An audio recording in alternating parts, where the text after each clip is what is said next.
Right guys, I'm here to review one book in particular, but they've sent me two, which is very nice. And it's called Sorcerers Screed. So this is Sorcerers Screed, the Icelandic book of magic spells.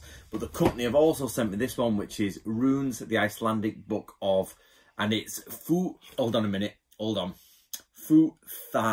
I think, if I read the notes correctly. So basically, if you don't get very far in this video, they're the two books, and you can find them by searching the Icelandic Magic Company, and that's at icelandicmagic.com. Right, okay, let's get into it. So, I'll predominantly be dealing with this one. So basically, it's not a book that you can pretty much get anywhere. You have to get it from them. It's a small independent publisher's book, basically. And it's beautiful. It's very, very nice. So obviously ignore my blue points on it. So it is, you'll see, it's basically a collection of talismans and symbols about Icelandic magic for different and various things.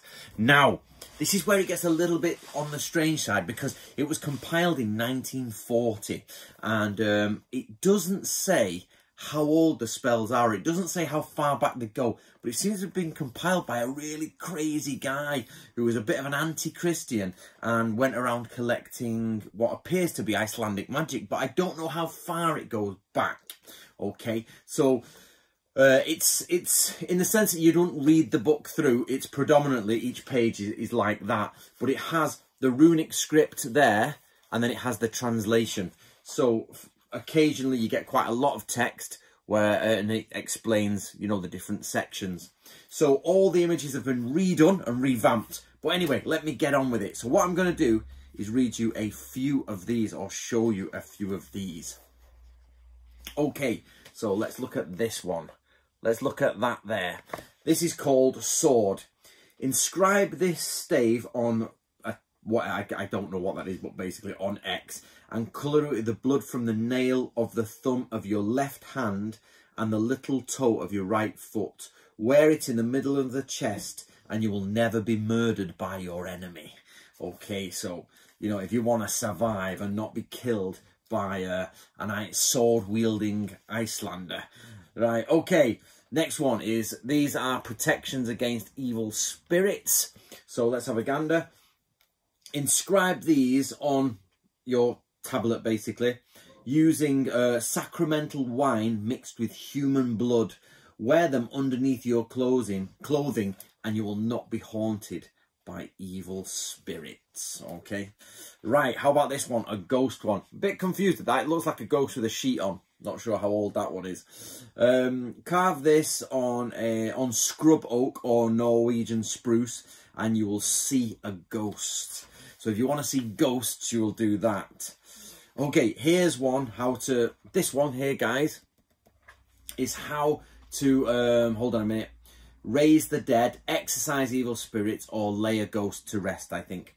So inscribe on the scalp of a horse using the mixture of seal blood, fox blood, and human blood. Recite this verse over it and when you wish to use it. So the verse is this: thick blood, fighters grow weary. The nation endures centuries of hardship. Great destruction, men die. Wealth is lost. The destitute are shunned.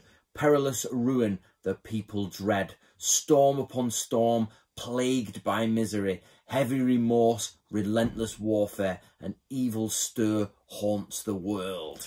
Okay, so not rainbow stuff, really, is it? It's not rainbow magic there. Remember though, guys, or I should say, I'm actually pulling out the darker stuff here. I'll talk about that in a minute. So now we've got the Greater Shield of Terror. The Greater Shield of Terror. This is to draw with on black paper using raven's bile, and then placed in the nest of a brooding raven. It's left there until the raven has hatched an eggs. Then take the paper out, and if it's it is of great use to you. Even if 100 men were your enemies and they attacked you and wanted to kill you, this would save you easily. If you hold it up before you when facing the enemy, it will appear to them as innumerable black dragons, and that you are preparing to set them loose. So you've got to imagine in the head of the magician, they're doing all this with raven's bile and they're holding it up and black dragons are coming out from them. Very cool. Now, as I say, it doesn't really clarify what date these are from, and it doesn't say whether they're old or new, whether they're late 1800s, early 1900s, or if it's late 1800s, early 1900s records of older ones. So, but there's this, which is the corpse's breeches, or the ring, fire ring. But basically, it's a pair of pants that you put on made of human skin. Now, I've heard of this before. I don't know if any of you guys can give me more information, but basically down below, give me more information down below. But I have definitely seen documentaries, YouTube videos about this, where the idea is that you go and ask a friend, you say, when you're dying, can I have your pants, your leg skin, basically. So the person who's died says, yeah, you can have my legs. And what you do is when they die, they bury them, you go at night, you dig them up, and you strip their skin off their legs. So literally, you're flaying your friend or acquaintance, and then you put it on your own legs. You just step into them like pants, and apparently they stick to you magically. And there's like an incantation and things like that. There's lots of other bits to do, but basically they stick to your leg. All right, dog. The dog's growling at me. Stick to your legs, and what you have to do is put a coin in the scrotum of the dead man's pants. And then what happens is this coin in the scrotum, which I assume is quite hard and wrinkly at this point, rattles about as you're running down the street. Clunk, clunk, clunk, clunk, clunk. Then you wear your pants over it, but apparently it attracts money from other people's purses into the scrotum. So you can reach down into a dead man's scrotum of the legs that you're wearing and pull out coins, and it will attract other coins from other people in the world, and that you can't take these off unless you pass them on to somebody else, because it's got like a curse on it as well. I have seen these are basically like hairy breeches or death breeches or something. It's a really weird thing, but I have seen it before. But it's one of the ones that makes me think he has collected older forms of magic, because I think that goes back much further than this guy who's 1800s, 1900s. The fear one. So here you go. Here's one about fear. It says, you carve this on oak staff or board and cast it at your enemy's feet, and they will be terrified of you. You have to carve this with a steel knife. Now, the reason I've picked that is because if it's the translation of steel, or whether it should be iron, I assume, I don't know. Or does that mean that it's quite a new spell? It's quite, an 1800s spell. Depending on, it would depend on what the original word used was, how far back you can get steel versus iron. You know what I mean? It was a bit like, sounds quite modern, that. Okay, last one for this, guys. This is Waking the Dead. So you carve it on oak, in blood. The blood is from the big toe of the right foot, thumb of the left hand again. And you place this on a grave, and you walk round 3 times clockwise, and then 3 times anti-clockwise, and around a church and around a grave.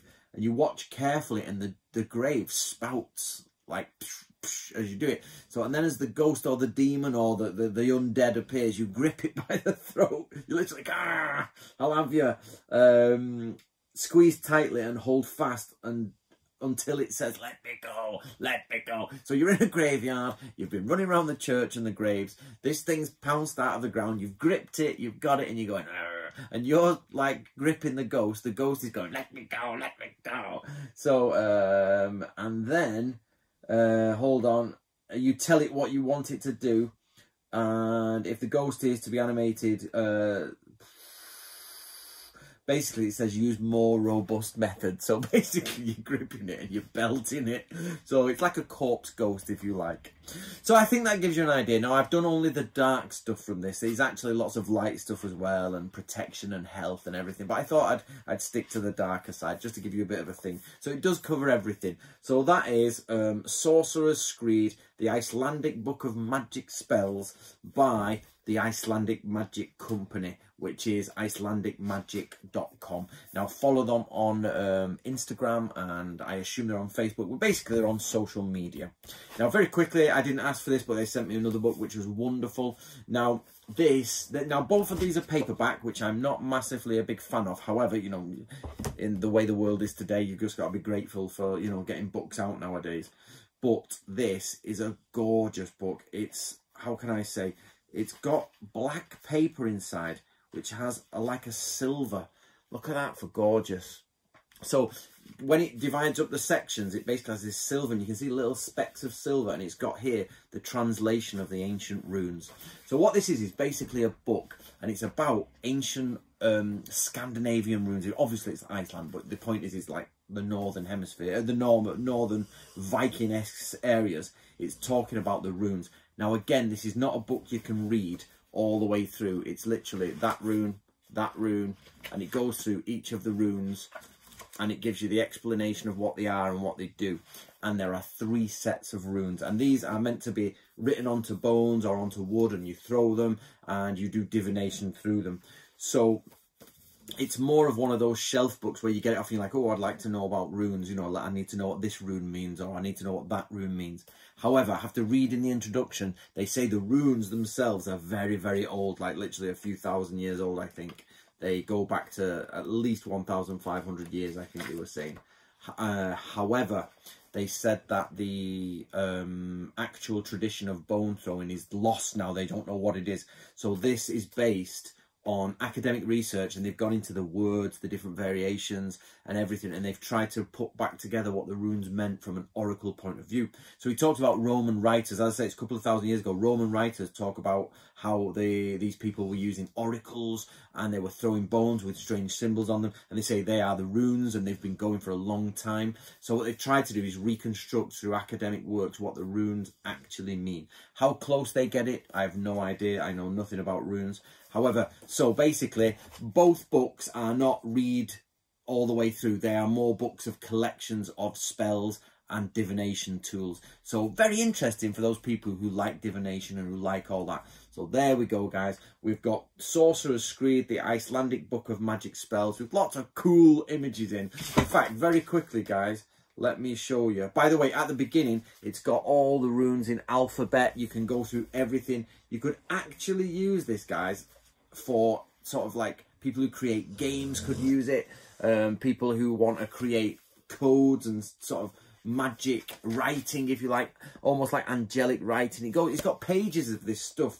But what I was going to show you, sorry chaps and chapesses, I shall get there, is that's the original handwritten one from the early 1900s. He was collecting, so you can see he wrote them here, and they've changed them and redone them here, which is superb. So that's Sorcerers Screed, which is a great title actually, and this is Runes, the Icelandic book of the Futhark.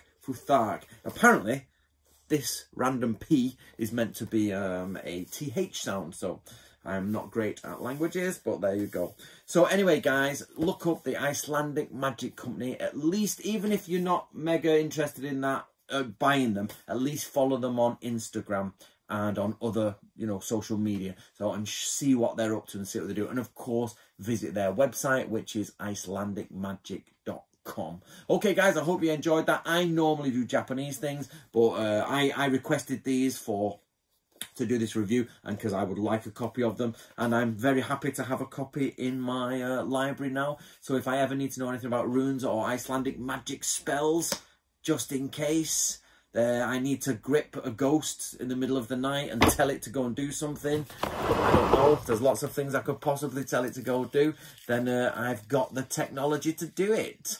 Right, guys, see you later.